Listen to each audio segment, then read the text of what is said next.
Hello and welcome to IGNOU BAPSH। BPH 173 का unit number 7 start हो रहा है, जिसका टॉपिक है Panchayati Raj institutions improving self governance through ICT। ICT का यूज़ करके PRIs जो हैं वो सेल्फ गवर्नेंस को कैसे इम्प्रूव कर सकते हैं, ये इस यूनिट में पढ़ना है। तो इंट्रोडक्शन की अगर मैं बात करूँ तो जो ICT है उसने पंचायती राज इंस्टीट्यूशंस की हेल्प की है सेल्फ गवर्नेंस को इम्प्रूव करने में by providing them with the tools and resources to better administrate local affairs and promote direct democracy. अब आईसीटी से क्या हुआ है कि जो पंचायती राज इंस्टीट्यूशंस हैं उसमें जो लोकल अफेयर्स हैं उनको एडमिनिस्टर करने के लिए बेटर रिसोर्सेज का यहाँ पर प्रोवाइडेंस दिया गया है।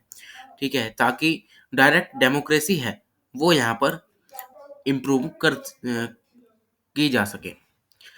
यहाँ पर बहुत सारे आईसीटी इनेबल इनिशिएटिव्स ले गए हैं इंडिया में, जिसकी वजह से जो पीआरआईज हैं उनको एम्पावर किया जा रहा है, जो कि उनकी नॉलेज स्किल्स और कैपेबिलिटीज को इम्प्रूव करते हैं, जो कि इन पीआरआईज में काम करते हैं उनको। These initiatives have focused on using technology to facilitate better communication and information sharing। अब इन इनिशिएटिव से क्या हुआ है कि जो टेक्नोलॉजी है उसका यूज करके बेटर कम्युनिकेशन और इंफॉर्मेशन शेयरिंग का यहाँ पर जो है वो फैसिलिटी लाई गई है पीआरआई मेंबर्स के लिए और जनरल पब्लिक के लिए भी, ताकि जो एफिशिएंसी और इफेक्टिवनेस है पीआरआई ऑपरेशंस में वो यहाँ पर इम्प्रूव की जा सके। और पीआरआईज जो हैं उनको स्ट्रेंथन किया जा रहा है आईसीटी की मदद से, ताकि जो ग्रास रूट गवर्नेंस है उसको वो अच्छे से इम्प्लीमेंट कर सकें, सोशो इकोनॉमिक ट्रांसफॉर्मेशन ला सकें रूरल इंडिया में। आगे आता है चेंजिंग रोल ऑफ पीआरआईज। जो इंडियन कॉन्स्टिट्यूशन है उसमें जो पंचायत और लोकल सेल्फ इंस्टीट्यूशंस हैं उन्हें ये कहा गया है कि ये कुछ ऐसे डिपार्टमेंट्स हैं या ऐसे इंस्टीट्यूशंस हैं कि जो इकोनॉमिक और सोशल डेवलपमेंट को प्रमोट करते हैं रूरल एरियाज में। क्योंकि जो रूरल एरियाज रहते हैं वो कहीं ना कहीं नेग्लेक्टेड रहते हैं, क्योंकि सारा ध्यान जो होता है गवर्नमेंट्स का वो डेवलप्ड सिटीज पर जाता है, डेवलप्ड टाउन्स पर जाता है, रूरल एरियाज पर ऐसा नहीं होता। इसलिए इंडियन कॉन्स्टिट्यूशन में पंचायत और लोकल गवर्नमेंट्स का वहाँ पर हमें जो है वो रेफरेंस मिलता है, जो कि इकोनॉमिक और सोशल डेवलपमेंट का काम करें रूरल एरियाज में, ताकि रूरल एरियाज भी कभी डेवलप हो सकें। While the Constitution urges that state government to delegate powers and functions to panchayats to allow them to become institutions of self government। अब जो कॉन्स्टिट्यूशन है वो स्टेट गवर्नमेंट से ये अर्ज करता है कि पंचायती जो इंस्टीट्यूशंस हैं उनको कुछ पावर्स दी जाएं, ताकि वो सेल्फ गवर्नमेंट के इंस्टीट्यूशंस बने और वो अच्छे से फंक्शन कर सकें। पर ये सभी इंडिया में अभी तक अचीव नहीं हो पाया है बड़े स्केल पर। जो पीआरआईज हैं वो इन सभी इंस्टीट्यूशंस के रोल को प्ले करने में या फुलफिल करने में अभी तक फेल्ड रहे हैं, क्योंकि यहाँ पर सेल्फ गवर्नेंस जो है वो यहाँ पर लैक करती है, कम्युनिटी पार्टिसिपेट नहीं करती है, इनसफिशिएंट कैपेसिटीज से यहाँ पर लोग आते हैं, जहाँ पर कोई स्किल्स नहीं होती लोगों में, तो यहाँ पर ये इंस्टीट्यूशंस में ये जो है वो डेवलप नहीं कर पाते हैं, इम्प्रूव नहीं कर पाते हैं। कम्युनिटी पार्टिसिपेशन बहुत ही बड़ा इशू है इन सभी के लिए, क्योंकि आज तक रूरल एरियाज में कई लोगों को जो है वो रिप्रेजेंटेशन का राइट नहीं मिला पाया है, ताकि अच्छे से वो अपनी कम्युनिटी या पर्टिकुलर ग्रुप को जो है वो रिप्रेजेंट करें, ताकि वो पार्टिसिपेट करें आगे जाकर इन सभी इंस्टीट्यूशंस में। तो ये सब यहाँ पर देखा जाता है। अगर पीआरआईज को इन सभी में सक्सीड करना है तो पीआरआईज को रिप्रेजेंटेटिव पॉलिटिकल इंस्टीट्यूशन से कम्युनिटी इंस्टीट्यूशंस में जाना होगा, जहां पर डायरेक्ट डेमोक्रेसी का यूज करके लोकल पॉपुलेशन अच्छे से पार्टिसिपेट कर सकती है। क्योंकि पहले क्या होता था कि पंचायती है, पंचायती राज इंस्टीट्यूशन है, ठीक है, वहां पर जो ज्यादा लोग काम नहीं करते, वहां पर दो चार लोग काम करते हैं, उसमें से कोई एक खड़ा हुआ, उसने सरकार के ऊपर क्या किया, अपना रिप्रेजेंटेशन दिया कि हम यहाँ पर इस पंचायती राज इंस्टीट्यूशन को रिप्रेजेंट करते हैं, हम उनके लिए मांग करते हैं। तो ये ऐसा नहीं चलना चाहिए। अब क्या करना चाहिए कि बड़ी बड़ी कम्युनिटीज एक साथ आएं, डायरेक्ट डेमोक्रेसी से अपने यहाँ इलेक्शन करवाएं, ताकि जो अच्छे लोग हैं वही पंचायती राज इंस्टीट्यूशंस में काम करें। ठीक है, इससे क्या होगा कि लोकल पॉपुलेशन भी पार्टिसिपेट करने की सोचेगी कि हाँ भाई, हमारा भी कोई रिप्रेजेंटेशन है, हम भी कुछ रिप्रेजेंट कर सकते हैं, हम भी कुछ कंट्रीब्यूशन दे सकते हैं। तो इसीलिए डायरेक्ट डेमोक्रेसी का होना बहुत ज़्यादा ज़रूरी बन जाता है पंचायती राज इंस्टीट्यूशंस के लिए। नेक्स्ट पॉइंट है, इस सभी को अचीव करने के लिए जो पंचायती राज इंस्टीट्यूशंस है, उनको गुड गवर्नेंस के कंसेप्ट पर फोकस करना चाहिए। ठीक है, अकाउंटेबिलिटी लानी चाहिए, ट्रांसपेरेंसी रखनी चाहिए सभी प्रोसीजर्स में, नए नए इनिशिएटिव्स को एक्सप्लोर करना चाहिए, पार्टनरशिप्स करनी चाहिए एनजीओज के साथ, ताकि वो अपने कम्युनिटी को डेवलप कर सकें। अल्टीमेटली अगर हम देखें तो पीआरआई को पॉवर्टी रिडक्शन को प्रायोरिटाइज करना चाहिए और रूरल डेवलपमेंट को भी प्रायोरिटाइज करना चाहिए, क्योंकि ये जो दोनों गोल्स होते हैं, ये एकदम से अचीव नहीं किया जा सकता, ये लॉन्ग टर्म प्लान्स होते हैं। इसीलिए पंचायती राज इंस्टीट्यूशंस को पब्लिक प्राइवेट पार्टनरशिप में जाना चाहिए, जैसे कि हेल्थ सेक्टर में पब्लिक या प्राइवेट पार्टनरशिप में जाना चाहिए, एजुकेशन में यहाँ पर एनजीओज के साथ कुछ स्कूल्स वगैरह खोलने चाहिए, इंफ्रास्ट्रक्चर अच्छा सा डेवलप करना चाहिए ताकि लोगों को भी लगे कि हमारा जो रूरल एरिया है वो भी डेवलप हो रहा है। तब पंचायती राज इंस्टीट्यूशंस को प्रायोरिटी देनी चाहिए सबसे पहले पॉवर्टी रिडक्शन और रूरल डेवलपमेंट, क्योंकि रूरल एरियाज में पॉवर्टी बहुत ज़्यादा देखी जाती है एज कम्पेयर टू टाउन्स और सिटीज़। ठीक है, और रूरल एरियाज ज़्यादा डेवलप भी नहीं होते, तो इन ये दो चीज़ें जो हैं ये बहुत ज़्यादा इंपॉर्टेंट हैं पीआरआईज को प्रायोरिटाइज करने के लिए। आगे है ICT intervention in local governance need and importance. अब जो आईसीटी है उसका लोकल गवर्नेंस में क्या नीड है, उसकी ज़रूरत क्यों पड़ती है, ठीक है, और इसकी इम्पोर्टेंस क्या है।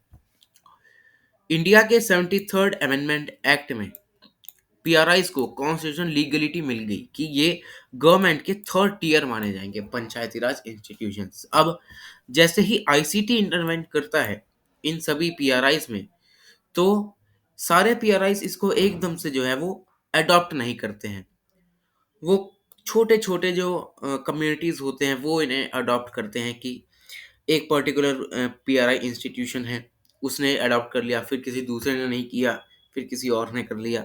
तो सारे एक साथ नहीं करते हैं, थोड़े थोड़े पीआरआईज ही ने अडॉप्ट करते हैं। इससे क्या होता है कि जो फ्लो होता है इन्फॉर्मेशन का, वो इन सभी टीयर्स में डिसरप्ट हो जाता है, क्योंकि एक ने किया दूसरे ने नहीं किया। अब जिसने किया है वो अपनी पॉलिसीज कैसे बना रहा है, और जिसने नहीं किया है उसके पास क्या क्या इन्फॉर्मेशन है अपनी डेवलपमेंटल स्ट्रेटजीज को लेकर, तो यहाँ पर जो है इंफॉर्मेशन डिस्टर्ब हो जाती है। इसीलिए इसको सभी जो पीआरआईज हैं उनको अडॉप्ट करना चाहिए ताकि वो अपनी डेवलपमेंट को इंश्योर कर सकें। अब इसकी वजह से क्या होता है कि इन इफेक्टिवनेस बढ़ती है, ठीक है, पुअर डिसीजन मेकिंग होती है, क्योंकि एक ने कर लिया और जिसने किया उसकी पॉलिसी अच्छी है, और जिन्होंने नहीं किया उसकी पॉलिसी ऐसी है कि इम्प्लीमेंट होने के बाद उसका कुछ पता नहीं लगने वाला कि कहाँ गई। तो इससे क्या होगा कि एक को तो फायदा होगा और दूसरे को फायदा नहीं होगा। मतलब यहाँ पे जो है वो डिसीजन मेकिंग का लैग देखने को मिलेगा कि यहाँ पर डिसीजन मेकिंग अच्छी नहीं हो पा रही है, क्योंकि अगर आईसीटी का यूज करेंगे तो इनमें ट्रांसपेरेंसी बढ़ेगी, अकाउंटेबिलिटी बढ़ेगी, इंफॉर्मेशन ज़्यादा आएगी, तो इससे डिसीजन मेकिंग इनकी अच्छी होगी। पर यहाँ भी ऐसा नहीं देखा जा रहा है। इससे जो गवर्नेंस और ट्रांसपेरेंसी है यहाँ पर इफेक्टिव तरीके से यह काम नहीं कर पा रही हैं।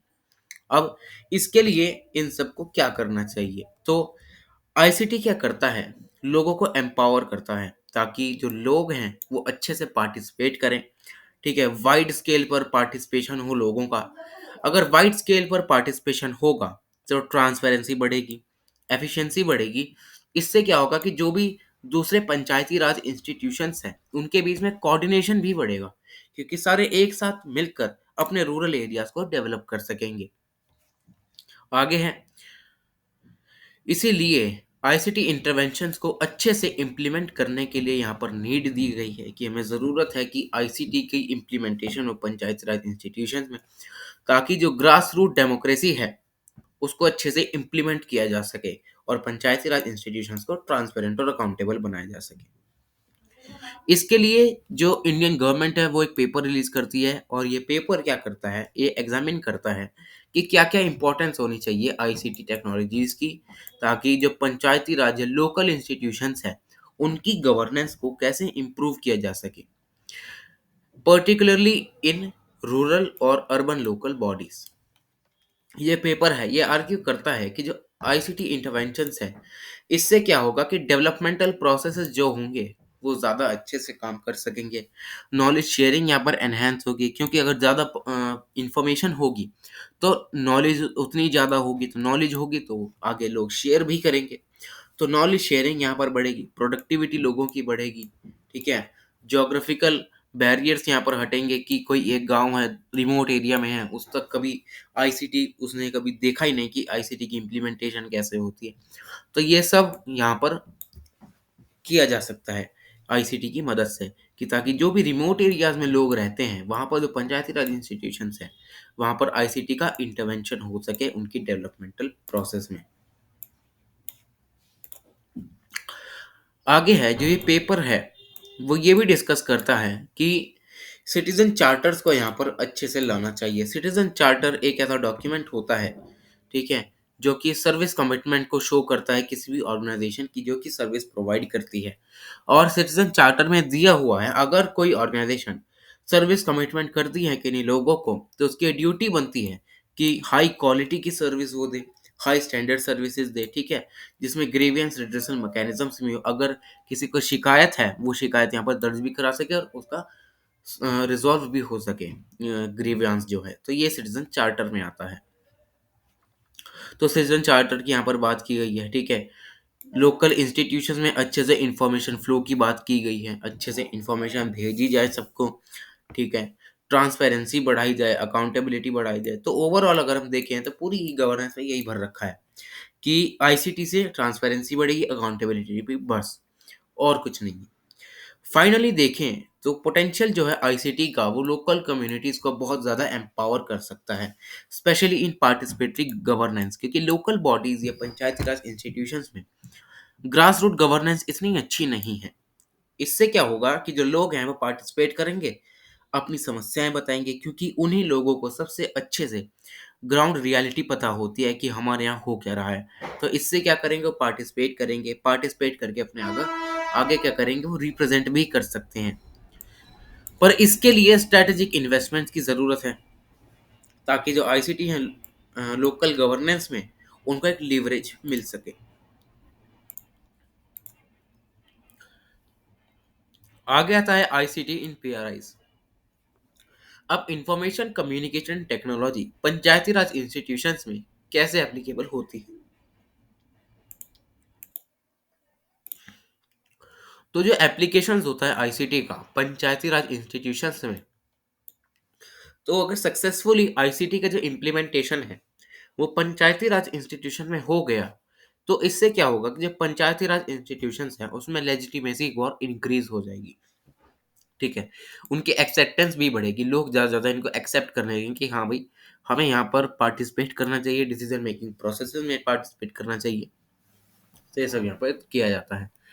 आगे है, अब जो आईसीटी की एप्लीकेशंस हैं वो बहुत सारे एरियाज को कवर करती हैं पीआरआईज में, जैसे कि पार्टिसिपेटरी प्लानिंग। अब इसमें क्या होता है कि जो जीआईएस होता है, ज्योग्राफिकल इंडिकेशन सिस्टम, इसमें क्या होता है कि जो ज्योग्राफिकल एरियाज में, रिमोट एरियाज में जो भी लोग रह रहे हैं, उनकी अच्छे से रिसोर्स मैपिंग की जा सकती है कि ये रिसोर्स यहाँ पर बहुत ज़्यादा है, इस रिसोर्स की यहाँ पर बहुत ज़्यादा कमी है। ठीक है, ये यहाँ पर किया जाता है पंचायत इंस्टीट्यूशन में।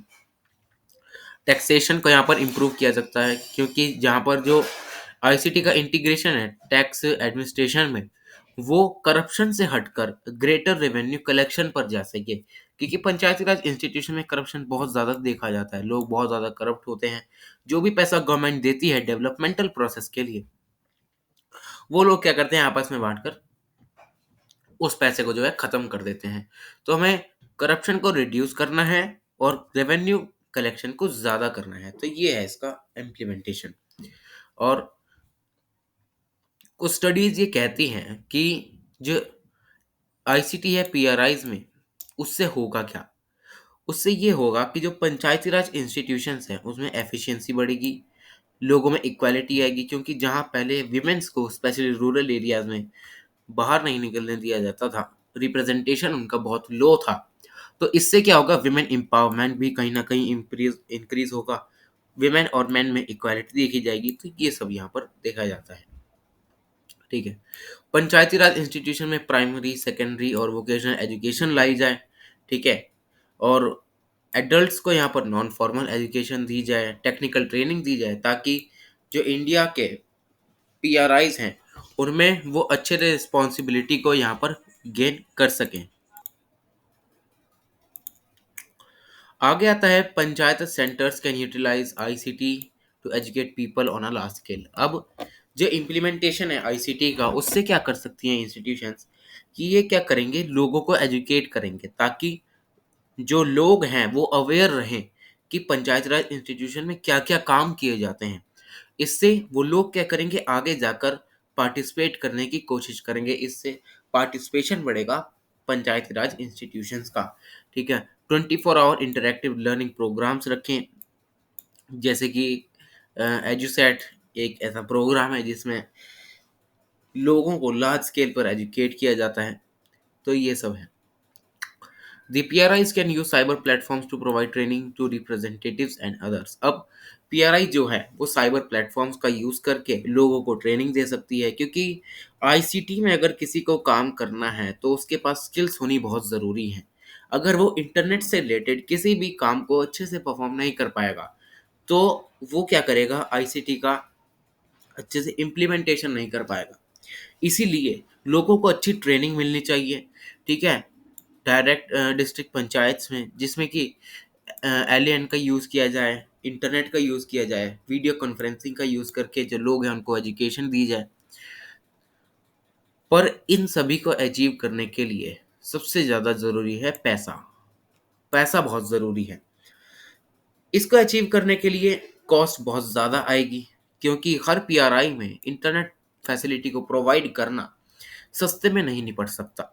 तो इसके लिए पैसे की ज़्यादा ज़रूरत है, ताकि जो क्रूशियल इंफॉर्मेशन और ट्रेनिंग है रूरल एरियाज़ में वो हम यहाँ पर दे सकें।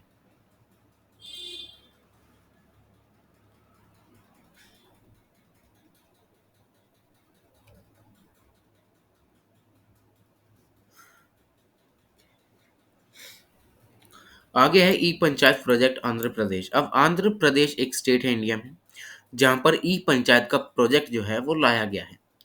ई पंचायत एक ऐसा ई गवर्नेंस का इनिशिएटिव है जो कि एनआईसी इम्प्लीमेंट करता है, और आंध्र प्रदेश में यहाँ पर इसे इम्प्लीमेंट किया गया है, जिसमें 30 मॉड्यूल्स हैं, मेन मॉड्यूल्स, और 150 सब मॉड्यूल्स हैं।